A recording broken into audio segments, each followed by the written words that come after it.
श्रीशांत के टच में थे और जो लड़कियां और सफर तक के करीब 2500 साल पहले राजनीति के एक पंडित हुए जिन्हें दुनिया चाणक्य या फिर कौटिल्य के नाम से जानती है। मेरे पीछे उसी चाणक्य की तस्वीर है जिन्होंने इस प्रतिज्ञा के साथ अपनी चुटिया खोली थी कि वो नंद साम्राज्य को मिट्टी में मिलाकर रहेंगे।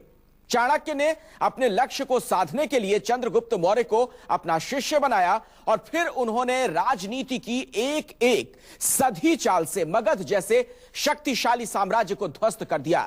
चाणक्य ब्राह्मण थे, वो किंग मेकर थे। सवाल है कि आज भी ब्राह्मण हैं, लेकिन क्या वो किंग मेकर हैं? इस सवाल का जवाब जानने के लिए चलते हैं उत्तर प्रदेश और वहां इन दिनों जो कुछ हो रहा है उसकी कुछ असलियत परखते हैं। हिरण्यगर्भात् समवर्तताग्रे भूतस्य जातः पतिरेक आसीत् सदाधार पृथिवीं व्यामुते मां कस्मै देवाय हविषा विधेम। आपके सम्मान पर कहीं भी किसी तरह की आँच आएगी तो ये समाजवादी पार्टी हम लोग आपके साथ खड़े हैं। वह था हिरण्यगर्भ सृष्टि से पहले विद्यमान, वही तो सारे भूत जात का स्वामी महान। ऐसे किस देवता की उपासना करें हम हवि देकर, गर्भ में अपने अग्नि धारण कर पैदा कर, व्यापा था जल इधर उधर नीचे ऊपर, जगा जो देवों का मैं समय हूँ। वक्त का पहिया पीछे घूम रहा है। समझिए 25-50 साल पहले या समझिए 2000-2500 साल पहले चाणक्य की उपासना फिर हो रही है। उनकी मैत्री चिरस्थायी और अटल हो। मेरा एक सुझाव, चाणक्य यानी विष्णुगुप्त, यानी कौटिल्य यानी ब्राह्मण देवता। फर्क सिर्फ इतना है कि ब्राह्मण देवता की पूजा तक्षशिला में नहीं बल्कि देश की राजनीति के केंद्र उत्तर प्रदेश में हो रही है। अंतर बस इतना है कि इस बार भी ब्राह्मण देवता इसलिए पूजे जा रहे हैं ताकि उनका आशीर्वाद जिसे मिल जाए वो चंद्रगुप्त की तरह सम्राट बन जाए। एक चाणक्य के साथ हो तो जंगलों में भटकने वाले चंद्रगुप्त मौर्य को भी राज सत्ता हासिल हो जाती है। कुछ इसी चाणक्य नीति पर चल रहे हैं उत्तर प्रदेश के सियासी दल। एक जमाने में जिन दलों को ब्राह्मणों से परहेज था वो भी अब चाणक्य की अहमियत से वाकिफ हो गए हैं और इसीलिए उत्तर प्रदेश में ब्राह्मणों को लेकर छिड़ गई है सियासी जंग। यूपी में ब्राह्मणों पर डोरे डालने के लिए मुलायम और अखिलेश यादव ने पहल तेज कर दी है। बेशक लोहिया का समाजवाद जाति की राजनीति और ब्राह्मणवाद को वर्जित करता हो, लेकिन मुलायम का मौजूदा साइकिलवादी समाजवाद ब्राह्मणों को लुभाने के लिए दिन रात एक किए हुए है। जगह जगह परशुराम जयंती इसकी मिसाल है। याद कीजिए 1990 में दलित की बेटी मायावती ने राजनीति में कदम ही रखा था तिलक, तराजू और तलवार का विरोध कर। लेकिन 2007 आते आते मायावती ने ऐसी इंजीनियरिंग की कि ब्राह्मण देवता दलित राजनीति का चाणक्य बन गया। बहुजन समाज का नारा भी बदल गया। हाथी नहीं गणेश है, ब्रह्मा विष्णु महेश है।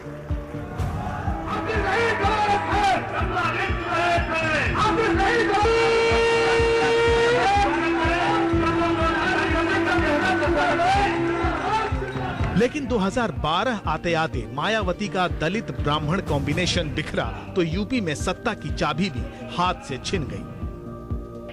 2014 के लोकसभा चुनाव की आहट पाते ही मायावती अब फिर से सोशल इंजीनियरिंग के फॉर्मूले को आजमा रही हैं। एक बार फिर मायावती के चाणक्य पूरी शिद्दत से दम लगा रहे हैं। राज्य में लोकसभा चुनाव के 36 उम्मीदवारों की पहली सूची में 16 ब्राह्मण मैदान में उतारे गए। जहां ब्राह्मण प्रत्याशी हैं वहां भी और जहां नहीं हैं वहां भी मायावती के चाणक्य हर जगह ब्राह्मण सम्मेलन कर रहे हैं। हमने हमेशा अपर कास्ट समाज के लोगों का और उसमें भी खास तौर से ब्राह्मण समाज के लोगों का हर मामले में हर स्तर पर पूरा ध्यान रखा है। लेकिन इसके बावजूद भी जो विरोधी पार्टी के लोग हैं तो उनके बहकावे में ये लोग इस बार विधानसभा के आम चुनाव में आगे कुछ गुमराह हो गए। लेकिन चुनाव के बाद अब इन्हें काफी ज्यादा दुख एवं पश्चाताप भी है। ब्राह्मणों को लेकर मायावती की जोर आजमाइश से मुलायम का माथा भी ठनका। पहली बार मुलायम के मंच से ब्राह्मणों के लिए शंखनाद होने लगा और उत्तर प्रदेश में मुलायम के ब्राह्मण बनाम मायावती के ब्राह्मण का खेल शुरू हो गया। काम किया होगा तो नेताजी सबसे आगे आपके साथ खड़े दिखाई देंगे। इसलिए मैं भरोसा दिलाता हूं आपको कि आपके सम्मान पर कहीं भी किसी तरह की आंच आएगी तो ये समाजवादी पार्टी हम लोग आपके साथ खड़े दिखाएंगे। ब्राह्मण देवता को लुभाने के लिए मायावती और मुलायम के लिए तू डाल डाल मैं पात पात का सिलसिला शुरू हो गया। बीएसपी तर्क दे रही है कि उसने सत्ता में ब्राह्मणों को भरपूर भागीदारी दी। विधानसभा में 403 में से 96 टिकट दिए। पंचायत चुनाव में 20% ब्राह्मणों को टिकट दिया गया और गरीब सवर्णों को आरक्षण की पैरोकारी की। वहीं समाजवादी पार्टी का तर्क है कि उसने प्रमोशन में आरक्षण खत्म किया, भगवान परशुराम जयंती पर छुट्टी घोषित की, 1993 में मंगल पांडे की जन्मभूमि पर उनकी प्रतिमा स्थापित की, भगवान परशुराम की जन्मस्थली जलालाबाद को पर्यटन स्थल बनाने का ऐलान किया। ब्राह्मणों को लेकर छिड़ी ये सियासी जंग सिर्फ सपा और बसपा के बीच ही नहीं, बल्कि एक और पार्टी भी है, भारतीय जनता पार्टी। किसी जमाने में ब्राह्मणों का सबसे मजबूत घर हुआ करती थी। इसी पार्टी से निकलकर अटल बिहारी वाजपेयी जैसे कद्दावर ब्राह्मण नेता देश के प्रधानमंत्री बने, लेकिन अपने चाणक्यों को रोकने में नाकाम भारतीय जनता पार्टी के पास आज हाथ मलने के सिवा और कुछ भी नहीं।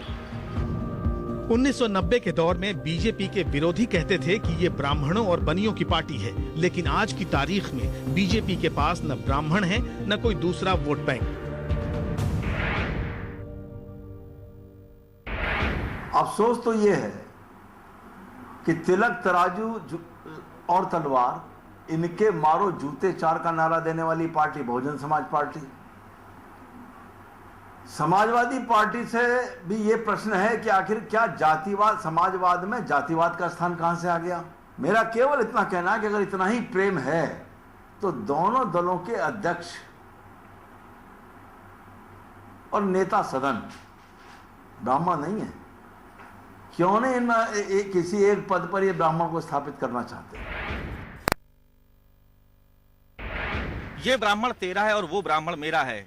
ब्राह्मणों को लेकर लोकसभा चुनाव से पहले शुरू हुई सियासी तूतुमय ने मुकाबले को रोचक बना दिया है और साथ ही अचानक ब्राह्मण नेताओं के भाव भी बढ़ गए हैं।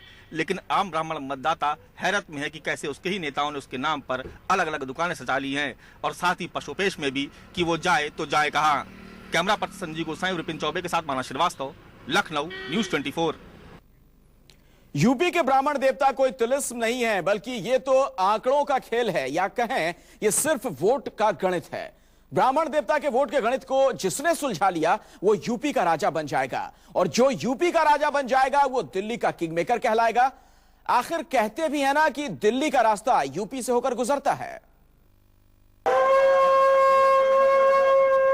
हिरण्यगर्भात् समवर्तताग्रे भूतस्य जातः पतिरेक आसीत् सदाधार पृथिवीं व्यामुते मां कस्मै देवाय हविषा विधेम। समाजवादी पार्टी के मंच से जब पंडित जी ने पूरा जोर लगाकर शंख फूका तो समाजवादी पार्टी के नेताओं के चेहरे ऐसे खिले मानो पंडित जी ने राज्याभिषेक कर दिया हो।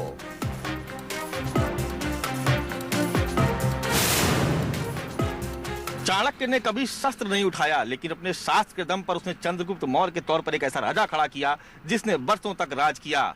जानकार बताते हैं कि ब्राह्मण कभी खुद शासक नहीं रहा, बल्कि वो सत्ता का प्रबंधक है और वोटों के इसी प्रबंधन की जुगाड़ में सियासी दल ब्राह्मण का राग अलाप रहे हैं।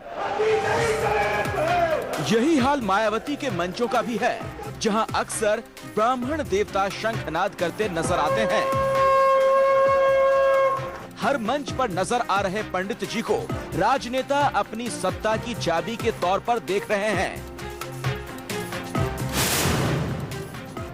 ब्राह्मण समाज जो है वो वोट का प्रबंधक है, वोट बैंक नहीं है।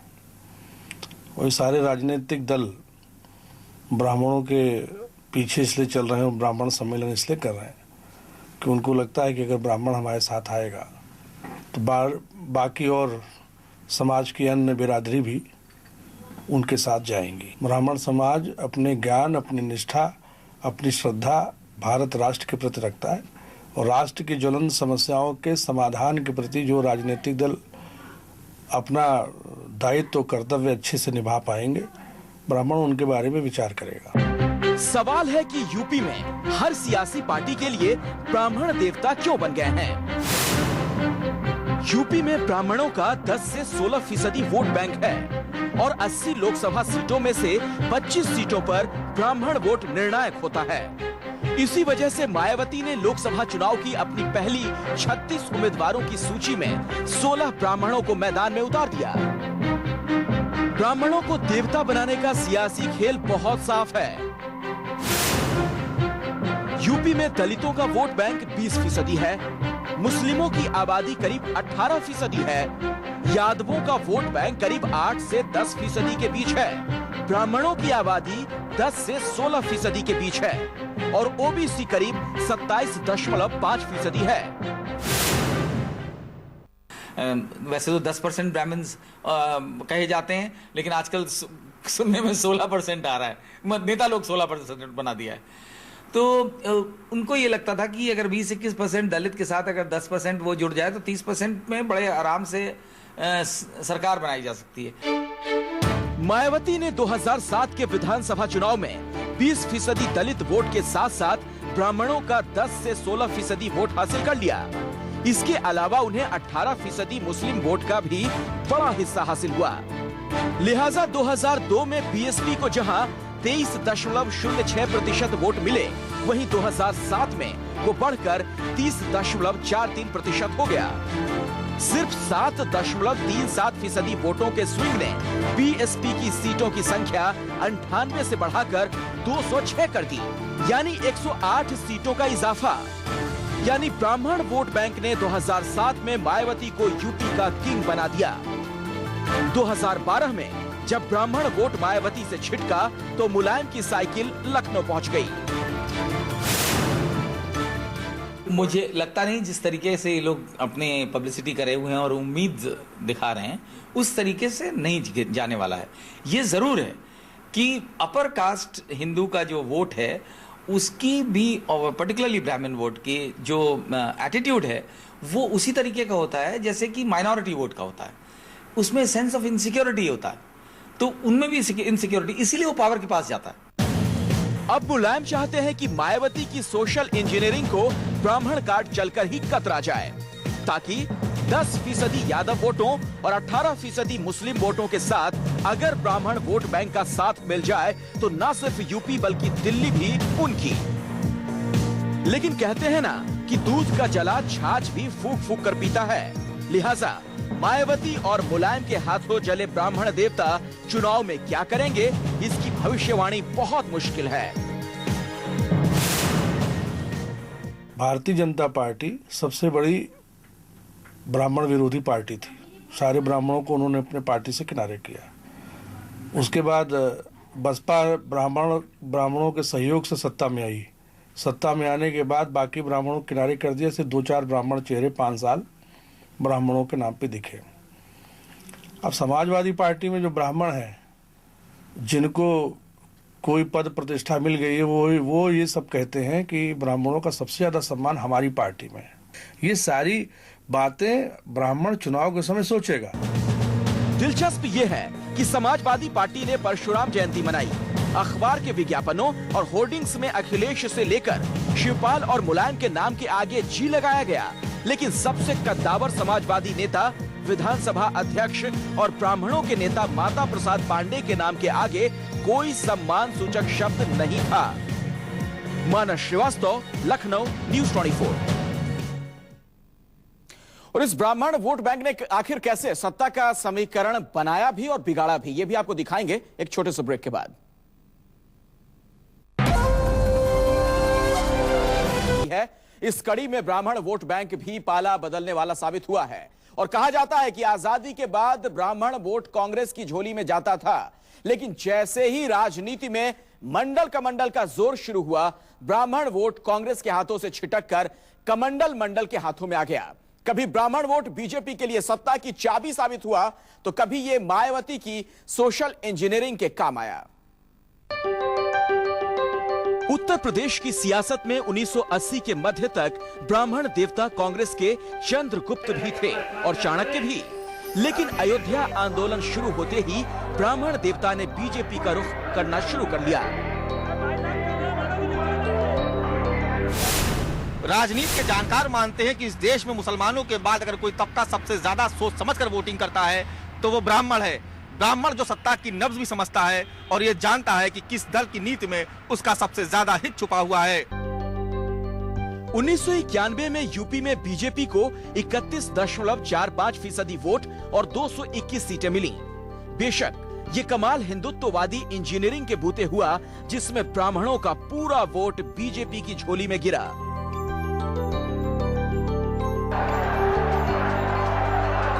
2001 तक यूपी में ब्राह्मण वोट बीजेपी की झोली में गिरता रहा। तब बीजेपी के पास कहने के लिए अटल बिहारी वाजपेयी सरीखा कद्दावर नेता था, लेकिन 2001 में बीजेपी से ऐसी चूक हुई जिससे ब्राह्मण छिटक गए।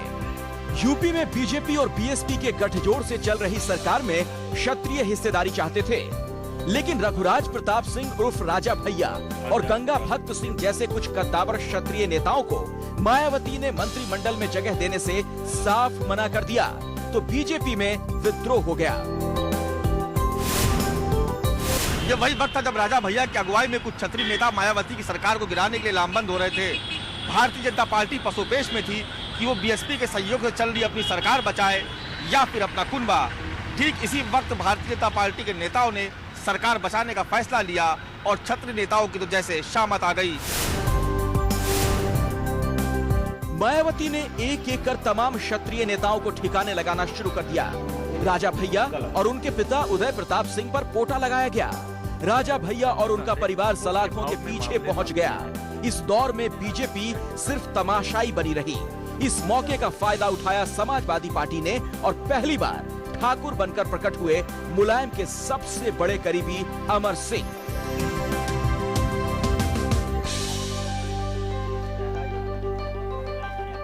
जिन्होंने बीजेपी से करीब 7.5% वोट बैंक छीन लिया। बीजेपी के सभी क्षत्रिय नेता अमर सिंह की अगुवाई में समाजवादी पार्टी में आ गए और मायावती सरकार गिर गई।